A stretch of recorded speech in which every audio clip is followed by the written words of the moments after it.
Hello friends, welcome to Straight Zero के इस video में हम डिस्कस करेंगे मध्य प्रदेश करंट अफेयर्स दिसंबर 2020 के most important current affairs questions जो कि आपके लिए MPPSC and other MP state government PSC के लिए काफ़ी ज़्यादा इम्पोर्टेंट होंगे। तो चलते हैं हमारे पहले प्रश्न की तरफ। तो first of all, Madhya Pradesh में अभी रिसेंटली पुलिस अकादमी भोपाल के उप निर्देशक जिनका नाम है विनीत कपूर को अमेरिकन सम्मान से सम्मानित किया गया। दोस्तों, ये सभी क्वेश्चंस आपके लिए वन लाइनर होंगे जिसमें आपको पढ़ने में काफ़ी आसानी होगी और इन्हें समझने में आपको काफ़ी सहूलियत मिलेगी। नेक्स्ट, विनीत कुमार को जो यह सम्मान मिला, ये अमेरिकन संस्था जिसका नाम है अंतर्राष्ट्रीय यूथ फॉर ह्यूमन राइट्स द्वारा इनको प्रदान किया गया, जो कि दोस्तों ह्यूमैनिटी के लिए जो पर्सन अच्छा वर्क करते हैं या ह्यूमन राइट्स के लिए कुछ नया काम करते हैं उनको ये पुरस्कार दिया जाता है ह्यूमन राइट्स की तरफ से। दोस्तों, विनीत कुमार को यह सम्मान जो है ये नक्सल प्रभावित जो क्षेत्र हैं ऑलमोस्ट उनमें बेहतर कार्य करने के लिए दिया गया। नक्सल प्रभावित से तात्पर्य है जहां आतंकवादी गतिविधियां या जो ऐसे वर्क होते हैं जो देश के लिए और राज्य की आंतरिक और बाह्य सुरक्षा के लिए काफ़ी खतरनाक होते हैं, उनमें जो पर्सन अच्छा काम करते हैं, पॉजिटिव काम करते हैं, उनको ये अवार्ड दिया जाता है अंतर्राष्ट्रीय youth for human rights award. और यह वैश्विक स्तर का पुलिस प्रशिक्षण और विशेषज्ञ के रूप में इसको प्रदान किया जाता है इन पुलिस अकादमी के थ्रू। नेक्स्ट, थोड़ा सा दोस्तों हेरिटेज सूची के बारे में हम डिस्कस कर लेते हैं कि अभी हाल ही में मध्य प्रदेश के ऐतिहासिक शहर ग्वालियर और ओरछा को यूनेस्को ने अर्बन लैंडस्केप सिटी प्रोग्राम के तहत वर्ल्ड हेरिटेज सूची में शामिल किया है। दोस्तों, आप सभी ने ज़रूर सुना होगा कि हमारे ओरछा और ग्वालियर को वर्ल्ड हेरिटेज सूची में शामिल कर लिया है फॉर दिस यूनेस्को। अब यूनेस्को ने शामिल किया है तो यूनेस्को का हेडक्वार्टर है पेरिस में।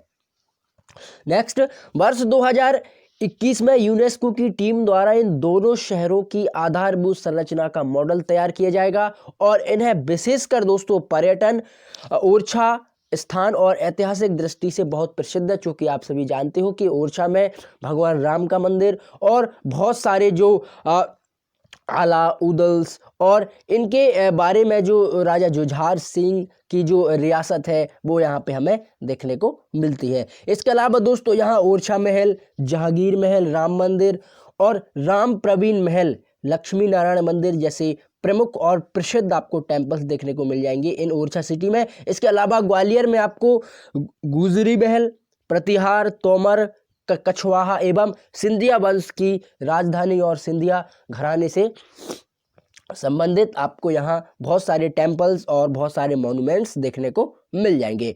दोस्तों, यह गुजरी महल, मान महल और सास बहू टेम्पल जैसे प्रसिद्ध आपको यहाँ पे और ग्वालियर में देखने को मिल जाएंगे। खासकर कि दोस्तों सूर्य मंदिर, सिंधिया महल, तानसेन का मकबरा, गोश मोहम्मद और उसके बाद झांसी की रानी की समाधि and Gibraltar of India Gwalior को कहा जाता है। दैट्स की ग्वालियर का किला एक ऐतिहासिक और सांस्कृतिक धरोहर है in this Gwalior districts of Madhya Pradesh.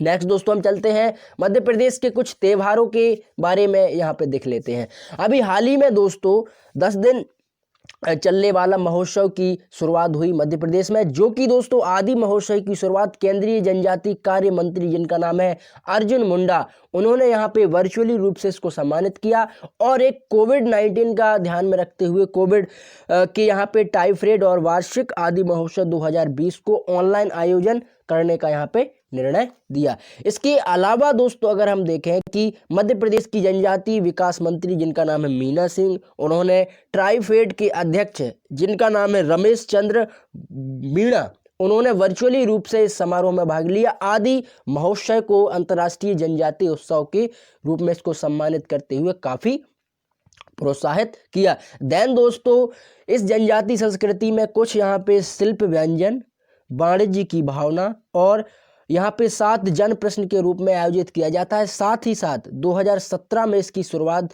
की गई थी, दैट इज की फेस्टिवल, और इसको शुरुआत करने के लिए जनजाति मंत्री अर्जुन मुंडा ने इसमें काफ़ी बड़ी एक भूमिका निभाई थी। देन दोस्तों 2020 के संस्करण का फोकस जो है वो मध्य प्रदेश की आदिवासी शिल्प और सांस्कृतिक पर यहाँ पे फोकस रहेगा, जो कि मध्य प्रदेश में बेगा, गोंड एंड भारिया जैसी जनजातियों के लिए काफ़ी प्रसिद्ध होगा। उसके अलावा दोस्तों अगर हम ट्राइफेड की बात करें, ट्राइफेड का पूरा अर्थ होता है tribal corporative marketing development federation of India. तो इसकी अगर हम बात करें, ये इस्टेब्लिश हुआ था 1987 में। देन ट्राइफेड एक राष्ट्रीय सहकारी समिति है जी, जो कि दोस्तों भारतीय जनजाति सहकारी विपणन विकास और ट्राइफेड की स्थापना का मुख्य उद्देश्य यह है कि विपणन विकास और कौशल उत्पादों में निरंतर उन्नयन और मध्य प्रदेश देश के जनजाति समुदाय में आर्थिक विकास को बढ़ावा देने के लिए काफ़ी महत्वपूर्ण होगा। जो कि दोस्तों ट्राइबल लोग हैं या ट्राइबल जनजाति के जो स्टूडेंट हैं या पढ़ा लिखा वर्ग है, उनको यहाँ पे स्वरोजगार देने की बात यहाँ पे होती है इस ट्राइफेड के जरिए। देन उनको एक स्वरोजगार और स्वावलंबन जैसी जो उत्सव हैं या उनसे रिलेटेड जो भी प्रोग्राम किए जाते हैं मध्य प्रदेश गवर्नमेंट के द्वारा, उनको उस मध्य धारा में जोड़ा जाए। इसके अलावा दोस्तों हम चेतगिरी बिहार वार्षिक उत्सव की अगर हम बात करें, तो ये वार्षिक उत्सव यहाँ पे 29 नवंबर 2020 को आयोजित चेतगिरी बिहार महोत्सव में इसको आयोजित किया गया। देन लोक स्वास्थ्य एवं परिवार कल्याण मंत्री डॉक्टर प्रभुराम चौधरी विश्व प्रसिद्ध पर्यटन स्थल के बौद्ध अनुयायियों के साथ यहाँ पे तीर्थ स्थल सांची में यहाँ पे आमंत्रित हुए और उसके बाद उन्होंने भगवान बुद्ध के शिष्य जिनका नाम है सारिपुत्र, और उन्होंने महामोदगलयन के पवित्र स्थल कलश पूजन का भी यहाँ पे आयोजन किया और इनके शिष्य सारिपुत्र के उनको सम्मान देते हुए ये पूजन उन्होंने भरीभूत तरीके से संपन्न किया इस महोत्सव में। उसके अलावा दोस्तों सांची में यहाँ पे रायसेन जिले में स्थित है, जो कि आप सभी जानते हो। यह बौद्ध धर्म के स्तूप बने हुए हैं और यहाँ सम्राट अशोक ने इसका निर्माण करवाया था, सांची स्तूप इन रायसेन। इसके अलावा दोस्तों अगर हम देखें एम्प्लॉयबिलिटी कॉन्क्लेव 2020 का, तो यहाँ पे आप देख सकते हो कि तकनीकी शिक्षा विभाग द्वारा ये रोजगार कौशल जो कि उद्यमिता में सुधार लाने के लिए आईटी क्षेत्र में काफ़ी ज़्यादा महत्वपूर्ण है। देन उसके बाद विभिन्न उद्योगों में हितधारकों की जो प्रतिस्पर्धा है उसको यहाँ पे मैनेज आउट करने के लिए बातचीत थे, वहाँ पे एम्प्लॉयबिलिटी 2020 का आयोजन किया गया, जो कि दिसंबर में वेबिनार के माध्यम से यहाँ पे संपूर्ण हुआ। और इसमें दोस्तों जो कौशल विकास मंत्रालय, उन्होंने भी अपने एम्प्लॉयमेंट स्किल्स और entrepreneurship department and technical education provide की, जिससे खास करके जो यूथ है, जो युवा हैं, उनको प्रॉपर रूप से प्रशिक्षित किया जाए और उनको एक स्वरोजगार और स्वावलंबन जैसी जो पॉसिबिलिटीज़ हैं उनको यहाँ पे उनसे अवगत कराया जाए। इसके अलावा दोस्तों अगर हम देखें वर्चुअल इंडस्ट्री एंड एकेडमिका मीटिंग के थ्रू इसको शुभारंभ किया गया है, माफ कीजिएगा। और शिक्षा मंत्री कौशल विकास रोजगार योजना यशोधरा राजे सिंधिया ने यहाँ पे किया है। इसके अलावा दोस्तों तकनीकी शिक्षा CI यंग और इंडिया नेस्कॉम के संयुक्त तत्वाधान और कार्यक्रम का भी आयोजन किया गया। यहाँ पे आप देखिएगा एंड यंग इंडिया नेस्कॉम के थ्रू। नेक्स्ट हम चलते हैं पर्यटन विभाग द्वारा नवीन जो योजनाएं लागू हुई हैं उनके बारे में हम डिस्कस कर लेते हैं। कोरोना के कारण दोस्तों आप सभी जानते हो कि मध्य प्रदेश और ऑल ओवर इंडिया का जो टूरिज्म है उसमें कितना बड़ा इम्पैक्ट यहाँ पे पड़ा है, लेकिन कोरोना के कारण बढ़ते जो संस्करण है उसमें होम स्टे के प्रति जो रुचि दिखाते हुए पर्यटन विभाग ने 3 नवीन योजना यहाँ पे लागू की इन मध्य प्रदेश में। पहली योजना है bed and breakfast scheme, next है आपकी फर्म स्टे स्कीम और थर्ड है आपकी ग्राम स्टे स्कीम। इन तीनों योजनाओं को लागू करने का स्थानीय लोगों को रोजगार प्रोवाइड हो, उनके अवसर उनको प्रोवाइड हो पाए। देन जो वहाँ के अनएम्प्लॉयमेंट लोग हैं उनको इससे रोजगार मिल पाए। जैसे अगर दोस्तों अगर बेड एंड ब्रेकफास्ट स्कीम की अगर हम बात करें तो जो वहाँ के लोकल्स लोग हैं अगर वो इन पर्यटन स्थल पर अपना जो कुछ रेडी लगाते हैं या कुछ खाने पीने का सामान बेचते हैं तो इनसे उनको भी यहाँ पे कुछ प्रॉफिट हो सकता है। देन अगर हम कुछ मध्य प्रदेश के प्रमुख पर्यटन स्थलों की बात करें जैसे खजुराहो, जबलपुर, पन्ना, सांची, ये बड़े जो स्थल हैं इन पे अगर इस प्रकार की जो स्कीम है प्रॉपर रूप से लागू होती है तो वहाँ पे स्वरोजगार तो होगा ही होगा, साथ में जो टूरिज्म क्षेत्र है उसमें भी हम एक अच्छा खासा इम्प्रूवमेंट यहाँ पे देख सकते हैं इन टूरिज्म डिपार्टमेंट में। नेक्स्ट दोस्तों हम बात कर लेते हैं हनुमंतिया टापू पर जल महोत्सव की। दोस्तों हनुमंतिया टापू को यहाँ पे मध्य प्रदेश का स्विट्जरलैंड भी कहा जाता है और इसका जो महोत्सव है ये यहाँ पे इंदिरा सागर बांध चूंकि हनुमंतिया टापू पर स्थित है और यहाँ पे जल महोत्सव प्रति वर्ष दोस्तों 15 दिसंबर से 15 जनवरी तक यहाँ पे मनाया जाता है। इसके अलावा दोस्तों हनुमंतिया टापू पे यहाँ पे जो सालाना अलावा आपको यहाँ पे देखने को मिलेगा डिकोल्टा एंड बेरियामाल, गुजरी टापू, नर्मदा वैली समेत 17 टापू यहाँ पे ऑलमोस्ट सिचुएटेड हैं। और यहाँ की अगर हम शुरुआत देखें तो यहाँ पे जल महोत्सव का 5वां संस्करण की शुरुआत इस वर्ष हुई है और ये दोस्तों 12 से 21 फरवरी 2016 से जल महोत्सव यहाँ पे पहली बार आयोजित किया गया था इन हनुमंतिया टापू पर। नेक्स्ट दोस्तों हम चलते हैं मध्य प्रदेश के गृह निर्माण एवं अधोसंरचना विकास मंडल के अध्ययन बने भूपेंद्र सिंह। अब थोड़ा सा हम भूपेंद्र सिंह के बारे में डिस्कस कर लेते हैं चूंकि ये urban development and housing minister बन चुके हैं in this chairperson of Madhya Pradesh housing infrastructure development board के। उसके अलावा दोस्तों अगर हम इस डेवलपमेंट बोर्ड की अगर देखें तो इसका जो निर्माण मंडल है अधिनियम 1972 के अंतर्गत लाया गया था जिसके थ्रू ऑलमोस्ट इस मंत्रालय का जो वर्क है कि यहाँ पे अर्बन जो डेवलपमेंट है हाउसिंग है उसको यहाँ पे बढ़ोतरी दी जाए, उसको काफ़ी ज़्यादा विकसित किया जाए और हमारे जो मध्य प्रदेश के प्रमुख जो अर्बन नेशंस हैं या अर्बन जो सिटीज़ हैं जैसे इंदौर, भोपाल, ग्वालियर, इनमें जो पल रहे यूथ हैं उनको यहाँ पे स्वरोजगार और इस तरीके के जो स्किल डेवलपमेंट है उनको वो प्रशिक्षण दिया जाए। इसके अलावा दोस्तों 7वां जो अधीनस्थ 7th वित्त कार्यालय है जो कि भोपाल में 2 और इंदौर, उज्जैन, जबलपुर, ग्वालियर, सागर, रीवा में एक कार्यरत यहाँ पे होते हैं। देन मंडल का जो उद्देश्य होता है कि समाज के सही वर्गों को अधोसंरचना और उसमें विकास प्रोवाइड करे और विकास के साथ साथ जो कॉलोनी के वाणिज्यिक परिसर हैं, शाला भवन हैं, उनका भी ये निर्माण यहाँ पे करवाते हैं। नेक्स्ट दोस्तों हम चलते हैं जबलपुर में पहला बनेगा देश का जियो पार्क। इसके बारे में थोड़ा डिस्कस कर लेते हैं हम। जबलपुर में पहला जियो पार्क का निर्माण यहाँ पे होगा। यह देश का पहला दोस्तों जियो पार्क होगा जिसमें ऑलमोस्ट यहाँ पे आपको देखने को मिलेगा हल्डेरा भेड़ाघाट और 5 एकड़ की एरिया में इसको बनाया जाएगा इस जियो पार्क को। साथ ही साथ इसमें पूरे विश्व के जियो पार्कों से जुड़े सारे अंतर्राष्ट्रीय और टूरिज्म को काफ़ी यहाँ पे बढ़ावा मिलेगा जिसके माध्यम से दोस्तों लम्हेटा भेड़ाघाट चूंकि एक जगह है जबलपुर में, भेड़ाघाट आपने जरूर नाम सुना होगा, तो वहाँ के उस क्षेत्र में जो कि एक काफ़ी ज़्यादा वहाँ पे जीवों को रखा जाएगा और वो जीव जो दुर्लभ जीव हैं उनको भी इस जियो पार्क के अंतर्गत लाया जाएगा। देन दोस्तों मध्य प्रदेश के साथ सभी चट्टानों और करोड़ों साल पुराने जो फॉर्मेशंस हैं उनको भी यहाँ पे प्रस्तुत किया जाएगा। मिनरल्स हो गए और बहुत सारे जो इक्विपमेंट हैं उनको भी लाया जाएगा। अब इसकी जो शुरुआत है वो केंद्रीय खनिज मंत्रालय ने यहाँ पे मंजूरी दे दी है और इस पार्क में जो शैलों की आयु क्रम का अनुसार जो उद्देश्य है वो यहाँ पे पूरा किया जाएगा। इन दिस की जियो पार्क काफ़ी ज़्यादा पॉपुलर और फेमस रहेगा इन सिटीज़ में और ख़ास करके जो टूरिज़्म क्षेत्र है उसमें भी इसको काफ़ी बढ़ावा मिलेगा। नेक्स्ट दोस्तों हम देखते हैं मध्य प्रदेश के भोपाल शहर में बनाई जा रही है देश की दूसरी अजीब प्रेमजी यूनिवर्सिटी। दोस्तों आप अजीब प्रेमजी को जरूर जानते होंगे। ये ऑलमोस्ट पूरे वर्ल्ड के मिलियन शेयरों में से एक है अजीब प्रेमजी।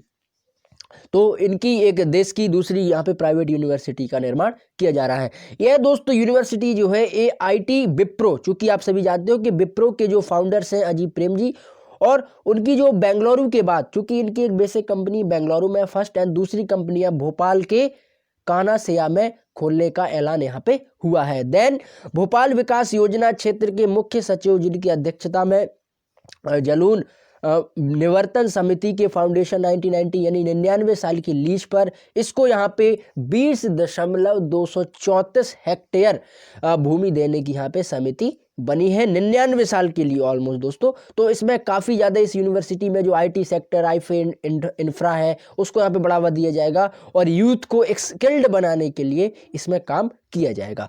इसके अलावा इस यूनिवर्सिटी की जो शुरुआत होने के बाद एजुकेशन मैप और भोपाल का नाम यहाँ पे पूरे ऑल ओवर इंडिया में काफ़ी ज़्यादा प्रसिद्ध होगा और भोपाल में दूर दूर से लोग यहाँ पे पढ़ने को आएंगे। नेक्स्ट दोस्तों हम देख लेते हैं जनजातीय बहुल्य क्षेत्र में ITM की स्थापना का कार्य। अब ITM दोस्तों क्या होता है, एक दैट्स की मध्य प्रदेश में जनजातीय बहुल्य क्षेत्रों में डिजिटल पेमेंट को बढ़ावा देने के लिए दोस्तों ऑलमोस्ट अगर हम देखें कि ATMs के थ्रू, UPI के थ्रू या बहुत सारे जो डिजिटल पेमेंट्स हैं उनके थ्रू यहाँ पे लोगों को काफ़ी प्रशिक्षित किया जाएगा। आदिम जाति कल्याण विभाग द्वारा इसको बढ़ावा दिया जाएगा, जो कि मध्य प्रदेश की अनुसूचित जाति और अनुसूचित जनजाति को इससे काफ़ी ज़्यादा प्रॉफिट होगा, काफ़ी ज़्यादा इसको उनको प्रशिक्षित किया जाएगा ऑलमोस्ट कि आप डिजिटल पेमेंट का सहारा लें।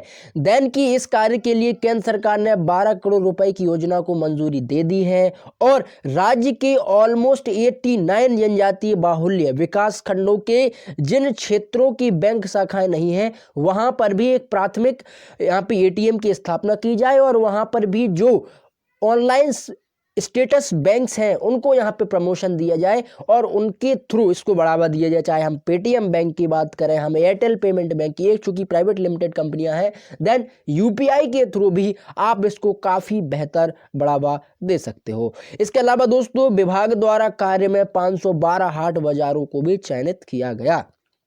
हाट बाजारों से तात्पर्य होता है कि यहाँ पे उनको एक पॉपुलैरिटी दी जाएगी कि जो ट्राइबल लिविंग्स हैं उनको बेसिकली यहाँ पे बाज़ारों के थ्रू या जो पॉलिसीज़ निर्मित होती हैं उनके थ्रू काफ़ी ज़्यादा उनको एक महसूस और एक सहूलियत पैदा होगी। एंड दिस की ATM स्थापना होने के बाद जो दुर्लभ क्षेत्र हैं वहाँ पे जनजातियों की काफ़ी जो बड़ी आबादी है उनमें लेन देन में काफ़ी सुधार आएगा और अपना जो पेमेंट्स है उसको वो सिंप्लीफाई कर पाएंगे और डिजिटल को अगर बढ़ावा मिलेगा तो उनसे एक जो वहाँ पे अर्बनाइजेशन आएगा और अर्बनाइजेशन के साथ साथ लोग समृद्ध होगी और स्किल्ड इंडिया को यहाँ पे बढ़ावा मिलेगा। नेक्स्ट दोस्तों भोपाल में अभी हाल ही में लेखक जिनका नाम है अमिताभ बुधौलिया का नया उपन्यास अभी लॉन्च हुआ है जिसका नाम है इश्क इंकलाब। इश्क इंकलाब वो की अभी प्रकाशित हुआ है, जिनका काफ़ी ज़्यादा प्रसिद्ध उनके लेख होते हैं। इश्क इंकलाब भी उनमें से एक है अमिताभ बुधौलिया का। इस उपन्यास की कहानी जो है लव जिहाद के विवादास्पद विषय से जुड़ी हुई है। आप सभी जानते हो कि मध्य प्रदेश ने भी लव जिहाद के कानून को यहाँ पे एक सकारात्मकता लाइन दे दी है और उत्तर प्रदेश में दोस्तों इस कानून को लेकर के काफ़ी ज़्यादा एक्टिवनेस है और पुलिस भी इस पर काफ़ी ज़्यादा ध्यान देती है। दैट्स की अब ऐसे लव जिहाद से जुड़े जो मुद्दे हैं वो शायद संभवतः अब प्रदेश में कम हमें देखने को मिलेंगे। अब थोड़ा सा दोस्तों हम देख लेते हैं कि यूपी में मध्य प्रदेश सरकार का जो धर्मांतरण के लिए शादियों के खिलाफ जो एक कानून है, बेसिकली लव जिहाद की यहाँ पे बात हो रही है कि उत्तर प्रदेश में इससे पहले भी यहाँ पे लॉन्च हो गया। भोपाल के अगर हम गैस त्राजिदी की बात करें तो ऑलमोस्ट विधवा हुई प्रत्येक कल्याणकारी बहनों को 1,000 रुपए की जो मासिक पेंशन है वो पुनः प्रारंभ की जाएगी। और भोपाल की गैस त्राजिदी के बारे में दोस्तों ज़रूर जानते होंगे। दैट्स की 1984 में जो MCM वहाँ पे जो मिथाइल आइसोसाइनाइड्स की जो गैस वहाँ पे छूटी थी, उससे काफ़ी लोगों की मृत्यु हुई थी उस फैक्ट्रीज़ के द्वारा। तो उन महिलाएं जो हैं, चूँकि कई वर्कर्स जो हैं उनको यहाँ पे काफ़ी ज़्यादा टेंशन हुई है और उनके जो पति हैं वो चूँकि ख़त्म हो गए हैं, तो उनको मध्य प्रदेश सरकार एक फिर से उनकी पेंशन को बढ़ावा देने के लिए 1,000 रुपये प्रति माह की शुरुआत यहाँ पे करेगी। इस पेंशन को नियमित रूप से कल्याणकारी महिलाओं को मिलनी चाहिए और 2019 में चूंकि ये पेंशन बंद कर दी गई थी और इसको फिर से यहाँ पे शुभारंभ किया जाएगा शिवराज सिंह चौहान के द्वारा। इसमें दोस्तों 36वीं वर्षी और 3 दिसंबर को भोपाल के बरकतुल्ला भवन में आयोजित सर्वधर्म प्रार्थना सभा को संबोधित किया जाएगा। तो 3 दिसंबर को इसको यहाँ पे संबोधित किया गया कि 36वीं जो वर्षी हुई है चूंकि आप सभी जानते हो कि 1984 में एक गैस त्रासदी हुई थी 3 दिसंबर को, तो उसकी 36वीं वर्षगांठ के उपरांत इस पेंशन को यहाँ पे चालू किया गया। यह त्रासदी जो है ये ऑलमोस्ट आप सभी जानते हो कि यूनियन कार्बाइड इंडिया लिमिटेड जो कंपनी है वहाँ पे मिथाइल आइसोसाइनाइड गैस छोड़ी गई थी 2 और 3 दिसंबर को। तो इस गैस के बाद दोस्तों काफ़ी ज़्यादा कानून में भी बदलाव हुए थे और उसके बाद इस कंपनी पर भी प्रतिबंध लगा दिया था कुछ समय के लिए। नेक्स्ट दोस्तों हम चलते हैं कि इस त्रासदी की घटना में विधवा हुई महिलाओं को यहाँ पे पुनर्पेंशन से जुड़ी हुई एक और यहाँ पे न्यूज़ है कि 2014 में इसके ऊपर एक फिल्म भी दोस्तों आई थी जिसको आपने ज़रूर देखा हो। राजपाल यादव भी यहाँ पे मौजूद है इस फिल्म में। और Bhopal a fair of rain इस मूवी का नाम है, Bhopal a fair of rain. और यह दोस्तों जो मूवी है ऑलमोस्ट इस त्रासदी पर डोमेनिक लेपियर और लेपियन मोरो ने 2001 में एक 5 पोस्ट मिडनाइट इन भोपाल नामक पुस्तक भी लिखी है। आप इस पुस्तक और इस मूवी का जो टीजर है वो यहाँ पे देख सकते हो, यह मूवी का टीजर। और इस मूवी में सारी घटनाओं का एक विस्तृत रूप से वर्णन किया गया है कि जो भोपाल की गैस त्रासदी है उसमें कैसे लोग सड़क पर मर रहे थे उस गैस की जहरीली सुगंध से, और उस गैस जब वो जहरीली गैस इंसान के अंदर जाती है तो किस तरीके से जो धमनियां हैं और अंदर के जो इंटरनल ऑर्गन्स हैं उनको किस तरीके से खराब कर रहे थे और लोग तुरंत ही दोस्तों सड़क पर मर रहे थे। जो मंजर है वो बड़ा खतरनाक था उस समय का और उसी पर एक फिल्म यहाँ पे फिल्माई गई थी 2014 में। नेक्स्ट दोस्तों हम देख लेते हैं Kotak wealth Hurun leading wealthy woman 2020 की सूची में इनको शामिल किया गया, जो कि भोपाल की कनिका टेकरीवाल देश की 31 सेल्फ मेड वुमन में शामिल किया गया। सेल्फ मेड का अर्थ होता है कि वो वुमन खुद से अपने जो फ्यूचर्स को और अपनी लीडिंग्स को खुद से यहाँ पे वेल्दी कर पाते हैं और खुद से ही कमाते हैं, देन खुद से ही वो खर्च करते हैं। रिसेंटली उनको शामिल किया गया कनिका टेकरीवाल ऑफ भोपाल में 2020 इनका नाम है, आप जरूर याद रखिएगा, कनिका टेकरीवाल। नेक्स्ट हम चलते हैं सेल्फ मेड वुमेन्स की जो श्रेणी में या कैटेगरी में 21st ऑफ सेंचुरी वेल्थ के अकॉर्डिंग 280 करोड़ की जो वेल्थ है वो इनको हासिल है और इसी वेल्थ के अकॉर्डिंग 21वें स्थान पर रही है ये भारत की सबसे ऑलमोस्ट एक अमीरी की श्रेणी में। नेक्स्ट दोस्तों 32 साल की उम्र में कनिका, आप थोड़ा इन्हीं के बारे में डिस्कस कर लेते हैं। कनिका जो है इनकी उम्र चूंकि 32 साल की है और वेल्दी वुमेन्स का खिताब इन्होंने हासिल किया है। तो Kanika jet set go company की ये फाउंडर और सीईओ है। इनकी कंपनी का नाम है jet set go company, jet set go company.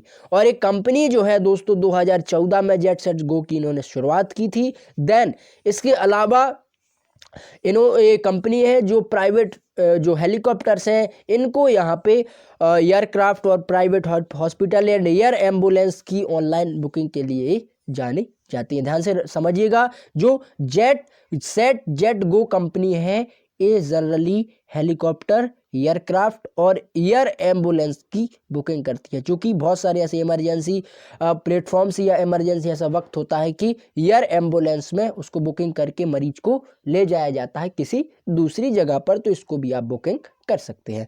Next दोस्तों हम देख लेते हैं टाटिया भील अध्ययन केंद्र के बारे में। तो टांटिया भील, चूंकि आप सभी जानते हो भील जनजाति के प्रमुख नेता थे और इन्होंने अपनी भील जनजाति को दोस्तों काफ़ी बड़े चरमोत्कर्ष पर पहुंचाया और उनके लिए बहुत बड़े बड़े वर्क भी किए हैं तात्या भील ने।